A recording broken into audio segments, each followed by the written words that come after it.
bonsoir à tous et merci d'être là. Donc nous allons parler ce soir, enfin nos intervenants vont parler ce soir donc du dialogue possible entre religion et philosophie. Il y a une scène assez connue, une scène un peu fondamentale dans l'histoire de ce rapport entre religion et philosophie qui est relatée dans l'Acte des Apôtres. C'est la visite de Paul à Athènes, où donc Paul va aller entreprendre les philosophes au pied de l'Aréopage, surtout des stoïciens et des épicuriens. Et son discours se déroule plutôt bien. Il leur parle de l'unité du genre humain, ce qui parle aux stoïciens. Il leur dit qu'on n'a pas besoin de temple fait de la main d'homme, ce qui parle aussi aux philosophes, jusqu'au moment où il arrive à la question de la conversion. Et cette conversion, dit-il, qui doit être fondée sur l'événement de la résurrection. Et au moment où il commence à parler de la résurrection, les philosophes commencent à ricaner et s'en vont les uns après les autres, laissant pratiquement plus personne face à Paul. Donc il y a cette idée, cette scène fondamentale, donc, selon laquelle il n'y aurait pas de dialogue véritablement possible entre la philosophie et la religion, entre une quête de sagesse guidée par la seule raison et une quête de salut qui, elle, serait fondée sur la révélation de la parole divine. Ce qui va apparaître, normalement, si tout se passe bien, à travers, dans l'heure qui suit, c'est que les choses sont évidemment plus compliquées que cela et que les trois monothéismes, qu'il s'agisse du judaïsme, du christianisme et de l'islam, ont été en permanence pris dans une tension polémique avec les philosophes, ont été au sein même des monothéismes agités par des débats entre pro-philosophes et anti-philosophes. Et donc il y a eu une influence réciproque de la philosophie sur la religion et de la religion sur la philosophie.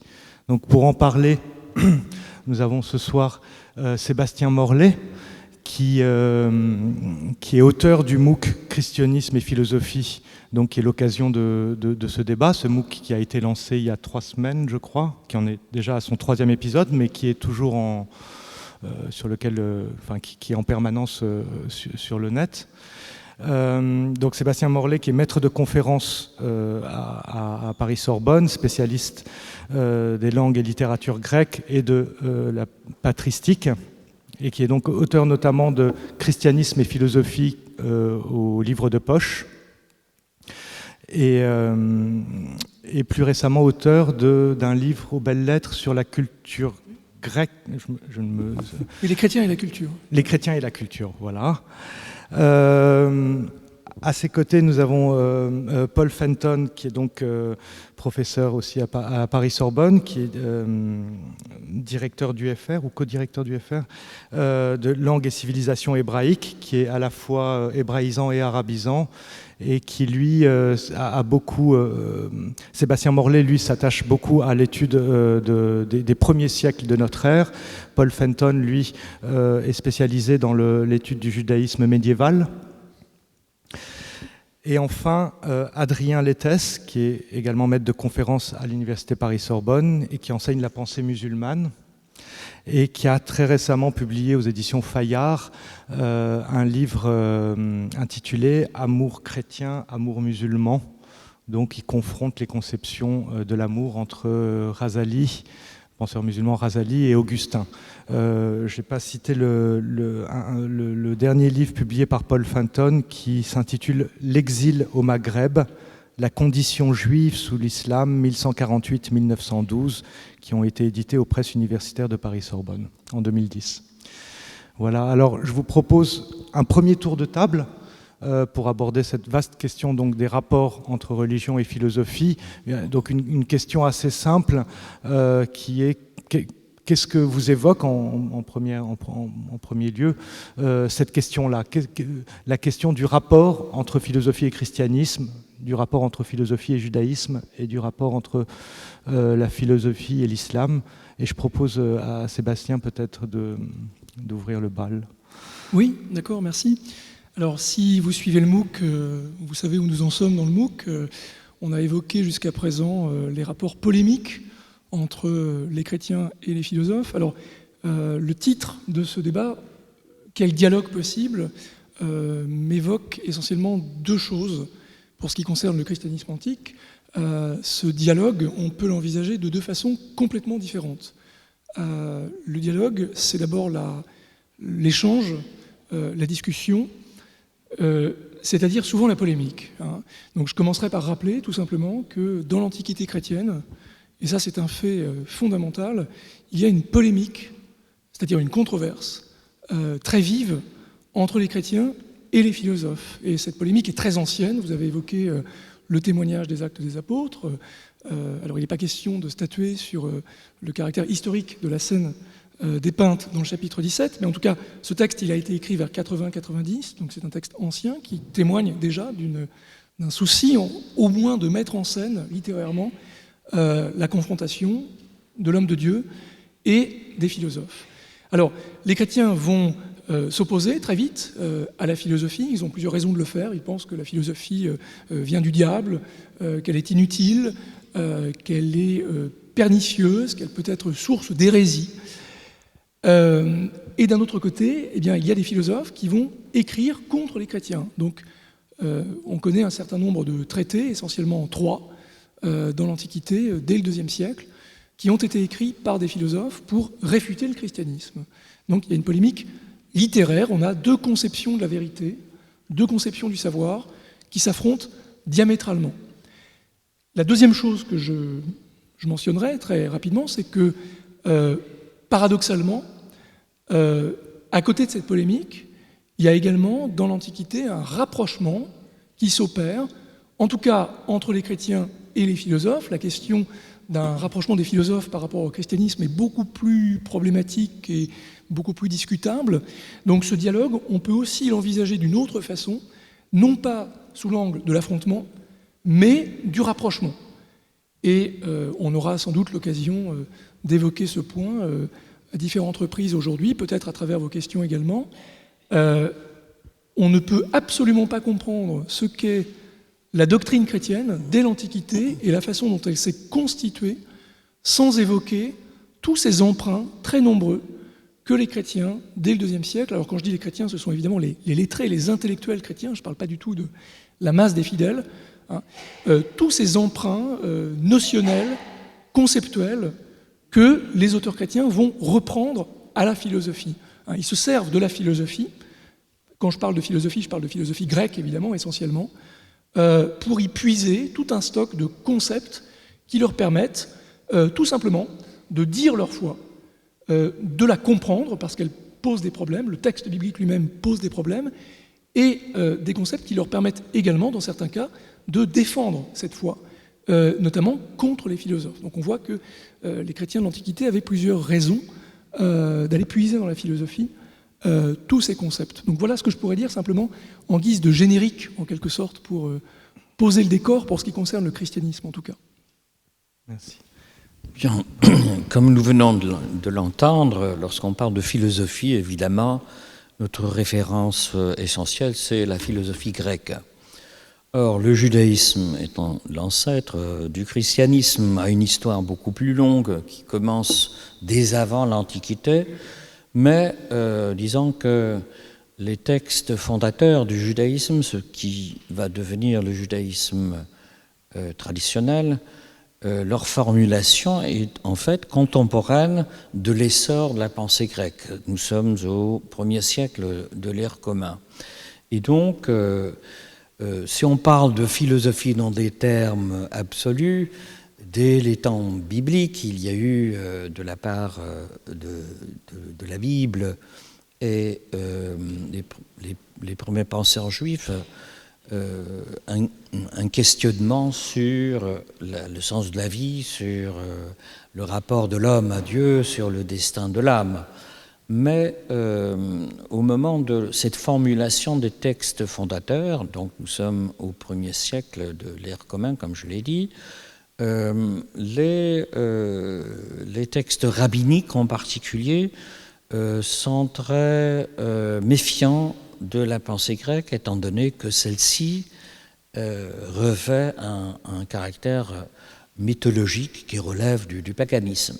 Donc, c'est perçu comme une chose étrangère, même si on sent très bien que les rabbins, au premier siècle, avaient tout de même quelques notions et ont subi l'influence de la pensée grecque. C'est tout autrement que la confrontation à proprement parler avec la philosophie et la religion juive qui se situe plus tardivement, à savoir au début de ce qu'on appelle en civilisation hébraïque le Moyen-Âge, qui commence au IXe siècle, lorsque la majorité du peuple juif se trouve encore en Orient et se trouve au cœur d'une nouvelle civilisation partie de l'Arabie qui a colonisé le Moyen-Orient et qui a arabisé les communautés juives de l'Orient, et donc qui englobe également les anciennes communautés chrétiennes qui, eux, étaient porteuses de cette tradition hellénistique transposée dans l'intervalle dans une langue intermédiaire par rapport à la philosophie, ce qui va devenir la philosophie arabe, à savoir la langue syriaque. Mais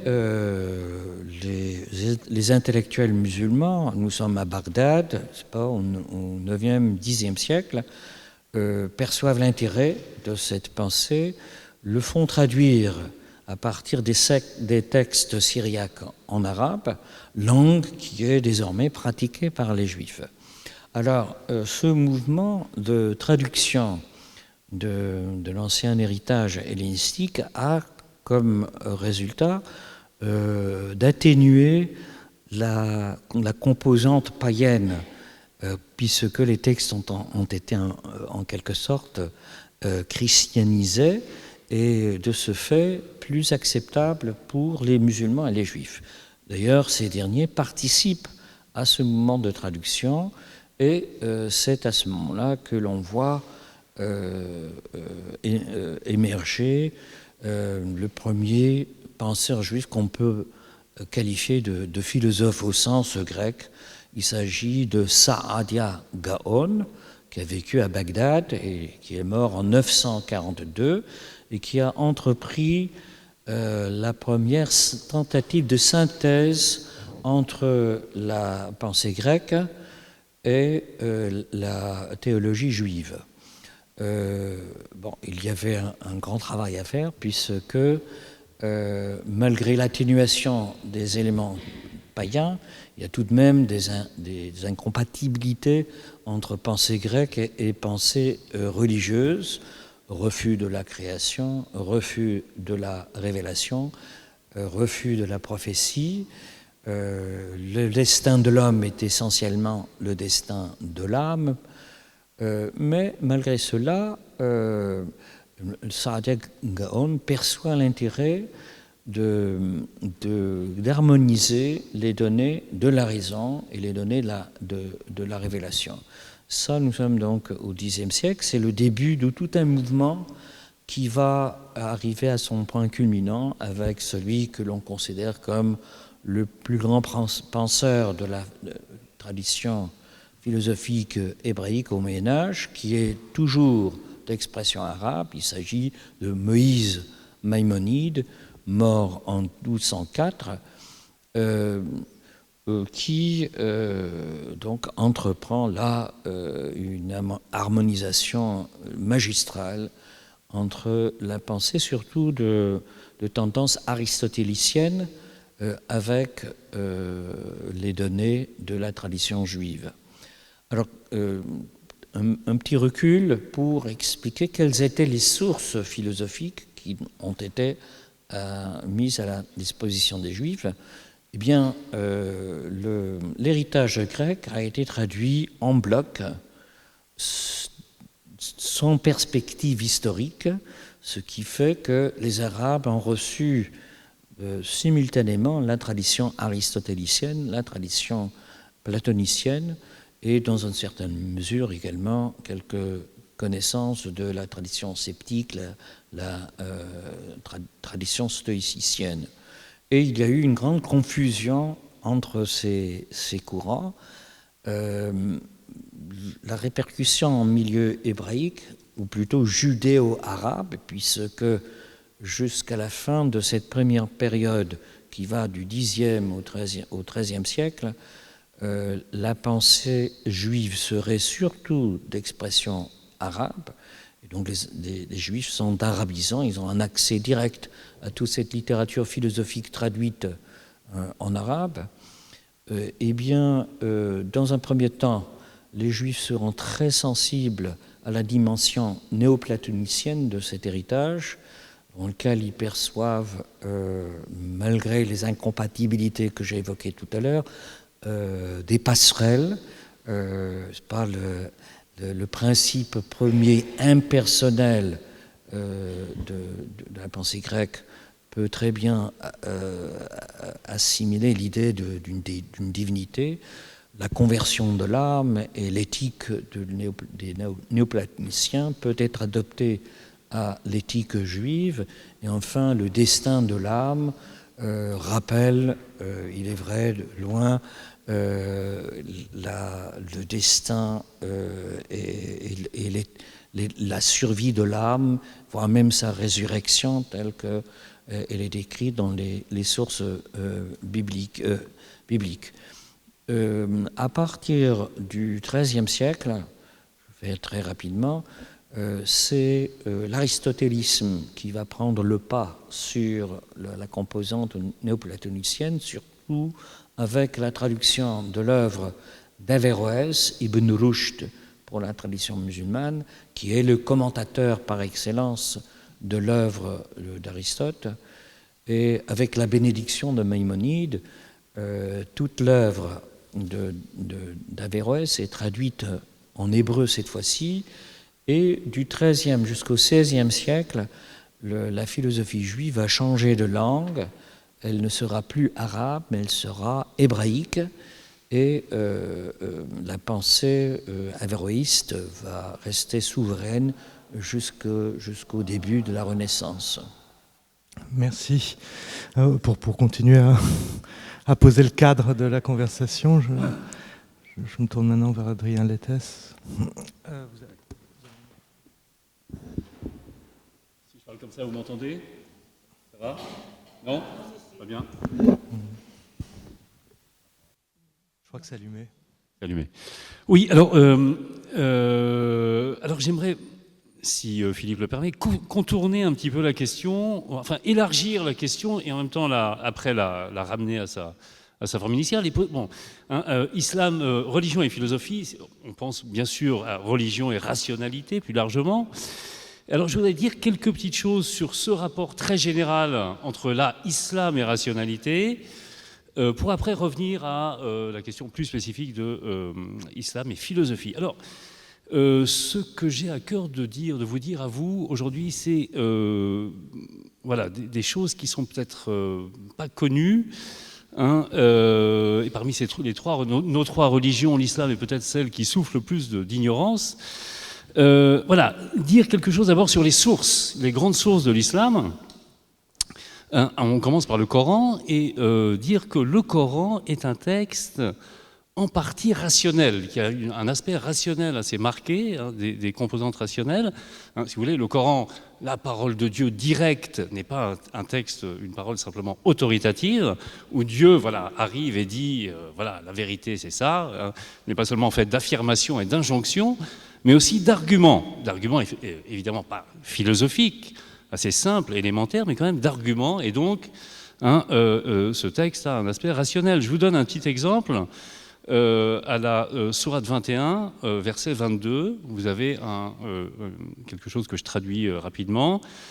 S'il y avait dans les cieux et sur la terre plusieurs dieux et non Dieu seul, les cieux et la terre s'effondreraient. Alors vous voyez bien que là, Dieu ne dit pas « je suis un », et croyez-le parce que c'est moi qui parle, il donne aux auditeurs un argument. Regardez, s'il y avait plusieurs dieux, dans les cieux et sur la terre, ces dieux entreraient nécessairement en conflit et le monde et l'univers tel que nous le connaissons tomberaient par terre. Vous avez là donc un argument rationnel. Et il y a pas mal de choses comme ça dans le Coran qui fait du Coran... Alors, dire que le Coran est un texte philosophique, ça serait sans doute exagéré, mais qu'il est un texte rationnel avec des aspects rationnels, je pense que c'est vrai. Et il me semble important de le dire aujourd'hui ici. Deuxième chose sur laquelle j'avais envie de parler un petit peu, c'est la deuxième grande source de l'islam. Vous savez, c'est ce qu'on appelle la tradition du prophète, le hadith. Ce sont des paroles du prophète qui sont rassemblées dans des livres qui sont écrits à cet effet. Eh bien, je voulais attirer votre attention sur le fait que ces paroles, rassemblées dans les livres de hadith, sont soumises à un examen critique très très strict et rigoureux, qui relève d'une rationalité, certainement une rationalité différente, mais quand même d'une rationalité, puisque avant d'inclure une parole du prophète dans un recueil, dans un livre de hadith, on va examiner non pas son contenu, ce qu'ont fait les savants à partir au plus tôt, ça a commencé au 8e siècle, mais ça s'est surtout développé au 9e et au 10e, ils examinent la transmission de cette parole à partir du prophète jusqu'à eux. Toutes les personnes par qui elles sont passées, ils vont scruter d'abord les compétences, disons les informations professionnelles et techniques qu'on a sur ces personnes, aussi des informations morales, pour savoir si elles sont fiables, et ensuite ils vont scruter quelque chose de plus historique, les rapports, se demander si ces personnes qui transmettent, qui rapportent une parole du prophète, ont pu vraiment se rencontrer, ont pu vraiment se transmettre la parole l'un à l'autre, et c'est seulement après cette critique drastique de la transmission qu'on va inclure une parole dans un recueil. Oui, alors, ce qui veut dire, oui, et donc, alors, dans le meilleur des cas, on va dire que la transmission de cette parole est valide, pas vraie, et on va étendre ce jugement, on va étendre cette qualification à la parole elle-même, à la parole du prophète, on va dire que cette parole est valide. Le mot en arabe, c'est sahih, ça ne veut absolument pas dire vrai.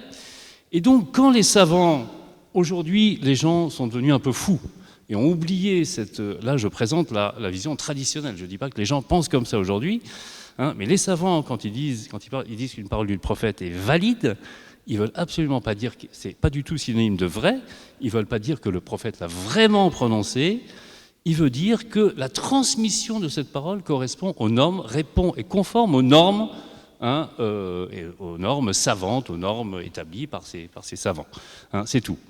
Donc, vous voyez, alors, pourquoi on est... Alors, donc, vous voyez déjà le côté rationnel, dans un autre sens, mais le côté rationnel de cette procédure. Et en même temps, voilà, ce que je voulais dire, c'est que cette façon de voir les choses, de procéder, mène au doute, puisque non seulement on ne dit jamais que le prophète a vraiment prononcé cette parole, on sait que la transmission est valide, mais c'est tout.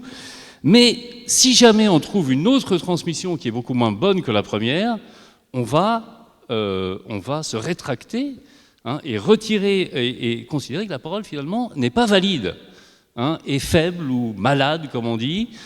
Tout dépend de la transmission et finalement on n'est jamais sûr. Non seulement que le prophète ait vraiment dit quelque chose, mais qu'une parole soit vraiment valide. Il y a un autre phénomène que je mentionne très rapidement, c'est puisque ces livres ont tendance aussi à rassembler, ils veulent sélectionner, trier, mais aussi rassembler, et que le critère, finalement, ce qu'on regarde, c'est la transmission, on va avoir dans ces recueils des paroles différentes, attribuées tout au prophète, mais différentes. Ça peut même aller jusqu'à la contradiction. Et ça ne gêne pas du tout les savants. Et vous voyez la grande tolérance au doute. On pourrait, ça serait exagéré sans doute de parler de scepticisme, mais en tout cas le doute est très présent dans cette science consacrée à la parole du prophète. Voilà très très rapidement pour ce que j'avais envie de dire sur les deux sources de l'islam. Maintenant, je passe à la question qui nous occupe. Islam, donc pour moi en ce qui me concerne, islam et philosophie. Alors là, comme vous l'a déjà révélé M. Fenton, il y a une grande tradition philosophique arabe. Alors, les spécialistes dont je ne suis pas se battent pour savoir si on doit appeler cette philosophie arabe ou islamique. Je ne sais pas, en tout cas, arabe, elle l'est linguistiquement. C'est-à-dire que vous avez toute une tradition philosophique en arabe, exprimée en arabe, mais qui est vraiment dans la continuité directe de la philosophie grecque. Et d'ailleurs, cette tradition commence avec des traductions de la philosophie grecque. Et les grands les grands philosophes arabes qu'on connaît sont tous très, enfin, bien sûr, ça ne veut pas dire qu'ils ne sont pas originaux, hein, on peut leur reconnaître une plus ou moins grande originalité, mais ils sont quand même tous dans la ligne directe de la philosophie grecque. Alors je mentionnerai des grands noms dont vous avez sûrement entendu parler, mais pour vous donner un petit peu une chronologie, Farabi qui est mort en 950, ensuite Avicenne, de son nom latin, qui est mort en 1037, Averroès en 1198, et puis quelqu'un de moins connu mais aussi important, Fakhreddin Razi, qui est mort en 1209. Vous voyez, du 10e au 13e, au 12e, on a une continuité. Alors, bien sûr, ces philosophes sont très différents les uns. Il y a beaucoup de choses à dire d'eux, mais je voudrais simplement dire, j'ai un peu de mal, je suis un peu gêné de dire ça, mais j'aurais tendance à dire que cette philosophie arabe, arabe dans le sens linguistique, et qui, comme j'ai dit, est clairement la continuation de la tradition grecque, avec les deux grandes platoniciennes, néoplatoniciennes d'une part, aristotéliciennes de l'autre, cette philosophie a toujours eu un peu de mal à trouver sa place en islam, et là je parle de la société ou de la civilisation musulmane. Elle a toujours été un peu marginale. Donc cette philosophie, et certains disent, je crois que c'est Renan qui avait dit ça, que les philosophes arabes étaient une secte, c'était un peu un groupe à part, et il n'y avait pas de, on a parlé de synthèse tout à l'heure, vraiment de synthèse possible entre cette philosophie et la pensée musulmane. Alors il y a évidemment, c'est plein de raisons à ça, mais je dirais, pour encore une fois simplifier les choses, la raison tout à fait simple, c'est que les philosophes arabes ne partent pas des sources musulmanes, celles dont j'ai parlé tout à l'heure, le Coran et le Hadith. Ils partent, alors éventuellement d'autorités à eux, leurs autorités, Platon, Aristote, et puis de la raison simplement.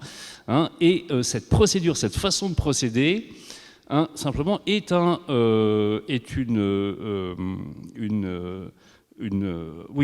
obstacle, un obstacle insurmontable pour beaucoup de penseurs musulmans qui considèrent que la pensée musulmane doit partir des sources musulmanes, le Coran et le Hadith. Et puis, au milieu de ces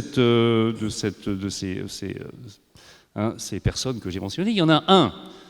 Là, je suis un peu partial parce que c'est mon auteur favori, Ghazali, Abu Hamid al-Ghazali. D'ailleurs, le livre dont a parlé Philippe tout à l'heure, Amour chrétien, amour musulman, inclut des textes de Ghazali. Alors ce Ghazali, lui, il est mort en 1111. Vous voyez, après Avicenne et avant Averroès. Et ça me semble important d'en parler, en dehors du fait que c'est mon auteur préféré, parce que lui a fait justement à réaliser, c'est le seul, le premier, et il l'a fait d'une façon durable, à mon avis, à réaliser la synthèse entre religion et philosophie, dont on a... qui est peut-être, je ne sais pas si c'est un idéal, mais bon, c'est quelque chose qui semble fécond. Mais il l'a fait d'une façon particulière, ça je voulais un peu le dire. Ghazali est connu, il est connu comme le pourfendeur des philosophes. Et il a écrit un livre d'ailleurs qui s'appelle L'effondrement des philosophes, Tahafut al-Falasifa, l'effondrement des philosophes, qui est un livre où il s'attaque systématiquement non pas à la philosophie en général, on pourrait dire, mais aux doctrines philosophiques. Alors, il y a quelques points de doctrine qui sont, comme il a raison de le dire, c'est vrai, qui sont incompatibles avec la doctrine musulmane. La question de la résurrection des corps et de la réalité de la récompense et du châtiment dans l'au-delà, donc pomme de discorde entre les deux groupes. La question de la création ex nihilo, comme on dit en latin, qui est affirmée bien sûr par les musulmans et qui n'est un peu moins, dont les philosophes doutent un petit peu. Et puis finalement une question plus technique, la connaissance des particuliers par Dieu. Enfin bon, en tout cas, il y a des points de doctrine qui sont vraiment incompatibles et Ghazali attaque la philosophie là-dessus. Voilà. Donc, pourfendeur non pas de la philosophie, mais de certaines doctrines philosophiques. D'un autre côté, il a écrit un grand livre qui s'appelle La revivification des sciences de la religion, un livre qui est divisé en 4 quarts avec 10 chapitres chacun. Chacun de ces chapitres commence par une section qui donne les versets coraniques, les paroles du prophète, les compagnons du prophète, etc., sur le sujet. Hein, et vous voyez, ça donne le ton. On est là, on n'a pas un philosophe en face de nous, on a un penseur musulman qui vous parle.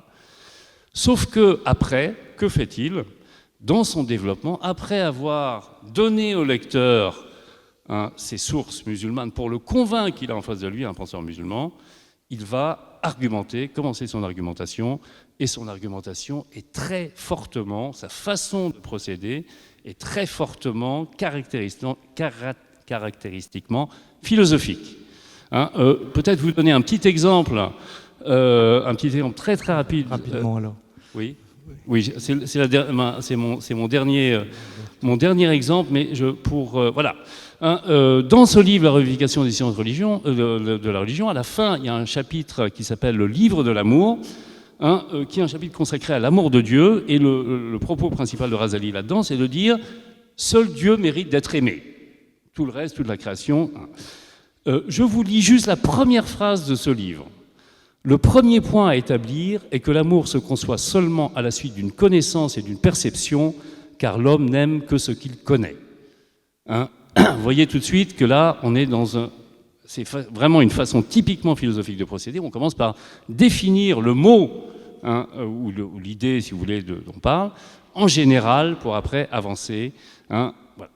Donc j'espère que mon exemple très rapide a réussi à vous convaincre avec Razali, et qui est très influent jusqu'à aujourd'hui, on a une synthèse de la religion et de la philosophie, mais une synthèse, si vous voulez, pas affirmée, puisque Razali ne cite jamais de sources philosophiques, ne mentionne jamais les noms de Platon et Aristote, seulement le Coran et le prophète, mais dans les faits, il intègre complètement, sans le dire, la philosophie à la pensée musulmane, et à partir de lui, la pensée musulmane est philosophique, dans ce sens-là, philosophique implicitement, si vous voulez. Merci.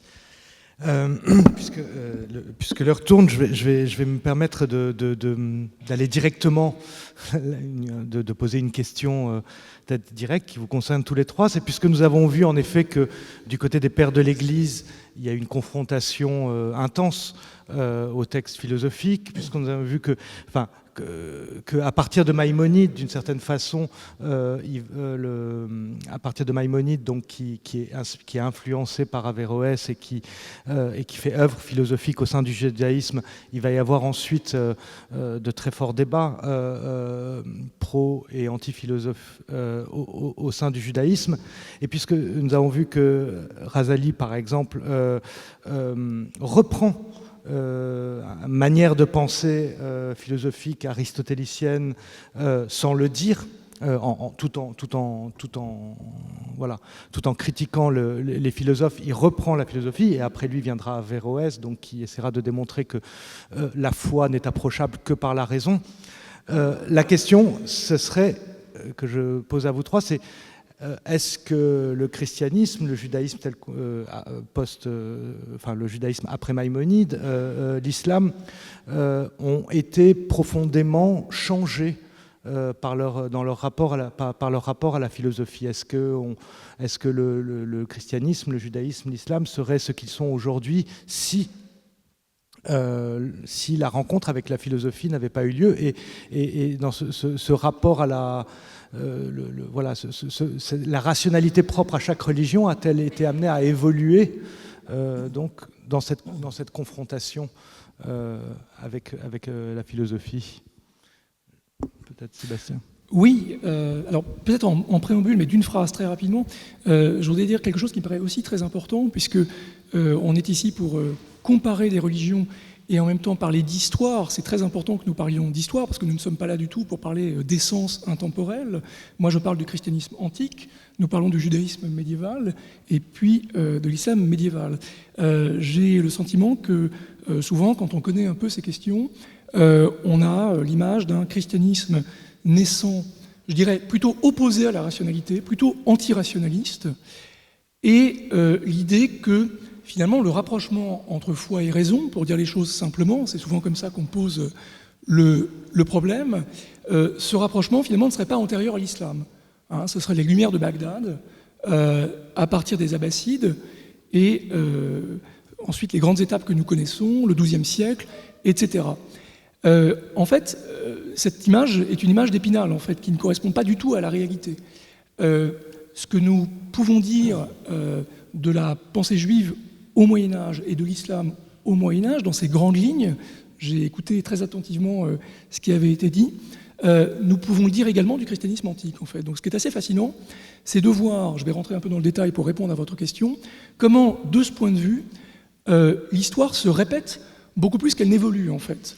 C'est-à-dire que finalement, cette confrontation entre foi et raison, elle existe déjà dans le christianisme antique. On a parlé des corpus disponibles, j'en ai pas beaucoup parlé, on a beaucoup de textes chrétiens de l'Antiquité, en grec, en latin, en syriaque, en copte, on a vraiment une très vaste littérature. Comme je l'ai dit tout à l'heure, le dialogue avec la philosophie du côté chrétien se fait d'abord sous l'angle de la polémique, c'est-à-dire qu'on conteste la philosophie, mais, et là je vais répondre à votre question, on cherche également très tôt à s'en rapprocher. Alors on cherche à s'en rapprocher pour deux raisons essentielles. D'abord pour répondre aux philosophes, parce que l'argument central des philosophes grecs contre les chrétiens, c'est que les chrétiens sont incapables de rendre raison de leur doctrine.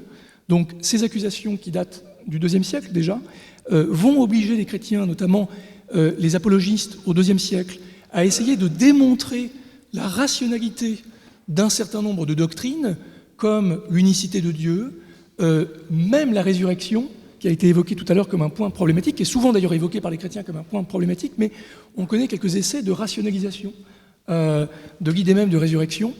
Et puis, le deuxième moteur qui va amener un rapprochement avec la philosophie, qui va encourager les chrétiens à se rapprocher de la philosophie, c'est pas simplement la nécessité de se situer sur le même terrain que les philosophes, c'est également, chez certains auteurs, je pense à Clément d'Alexandrie, par exemple, vers 200, je pense à des auteurs comme les Cappadociens, dans la deuxième moitié du IVe siècle, l'idée que, indépendamment de tout contexte polémique, il y a, pour le chrétien, une utilité à tirer de la philosophie. Il y a des vérités dans la philosophie.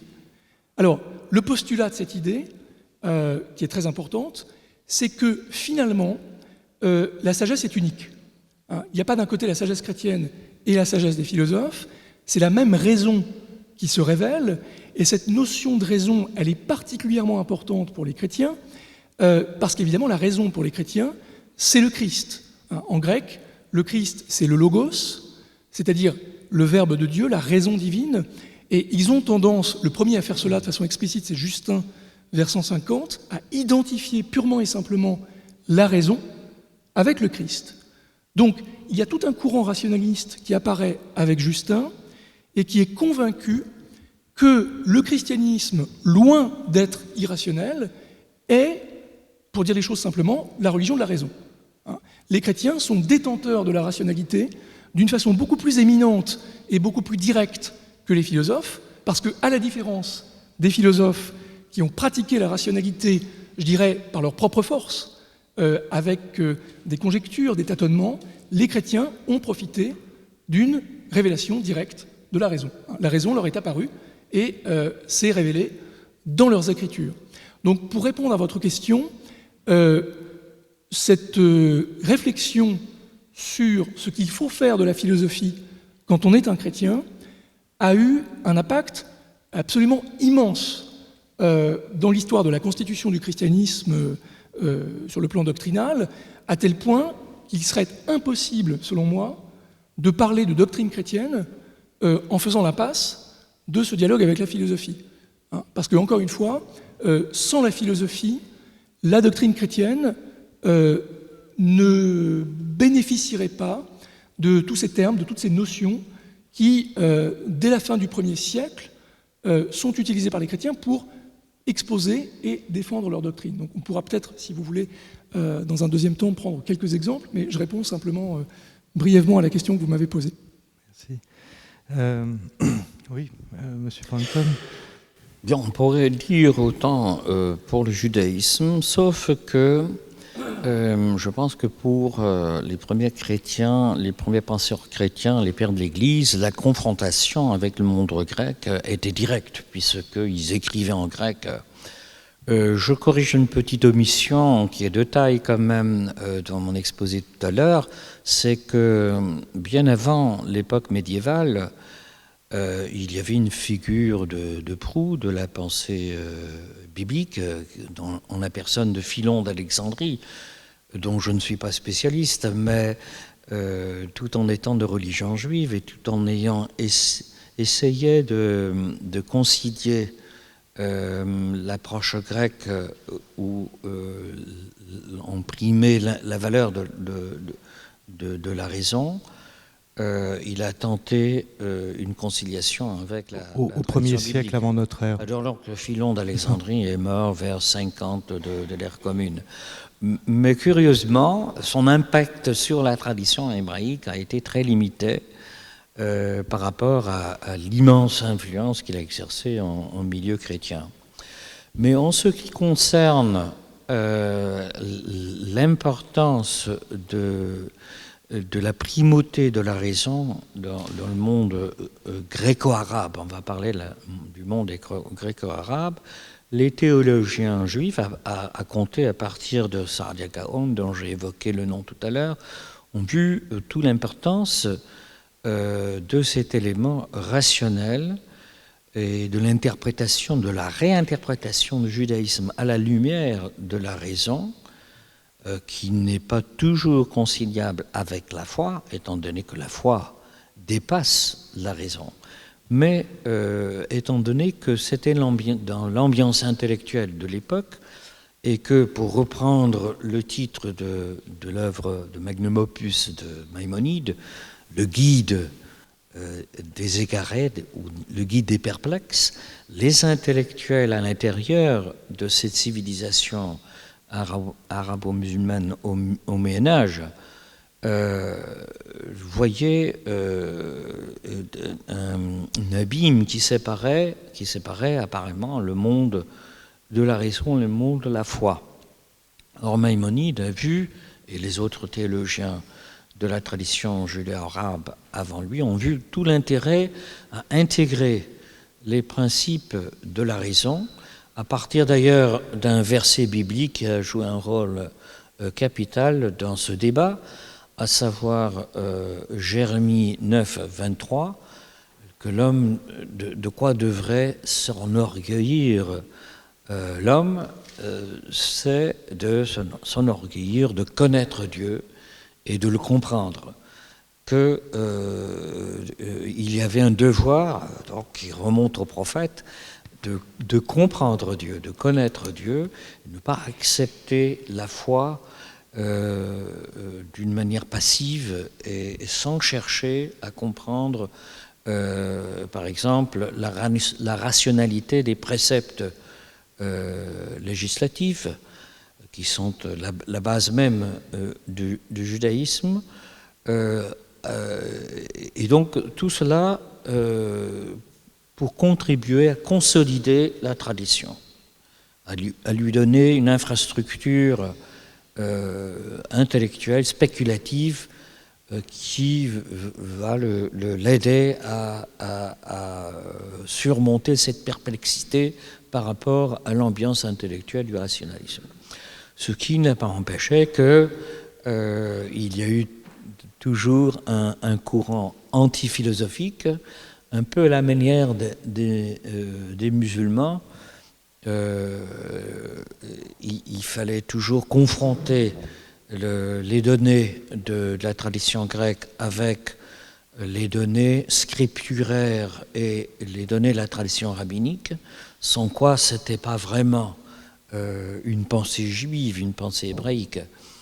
Et donc il y a eu un courant anti-philosophique, fidéiste, qui au contraire soutenait la primauté de la foi.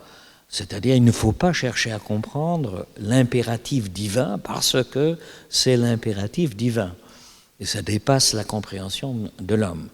Derrière cette attitude, naîtra au XIIIe siècle un mouvement d'opposition farouche à l'intrusion, ce qui est perçu comme l'intrusion de la philosophie, perçu comme quelque chose d'essentiellement étranger au judaïsme, le mouvement kabbalistique, le mouvement de la mystique juive, Encore qu'il y a eu, c'est très complexe, on ne peut pas diviser les courants médiévaux en rationalistes maïmonidiens et antirationalistes anti-maïmonidiens, puisqu'il y a eu même au sein de la pensée mystique, la pensée kabbalistique, des tendances qui voulaient concilier philosophie et kabbale.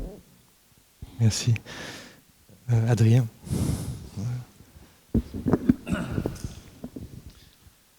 Oui, donc je vais essayer de reprendre deux choses parmi celles que mes collègues ont dites.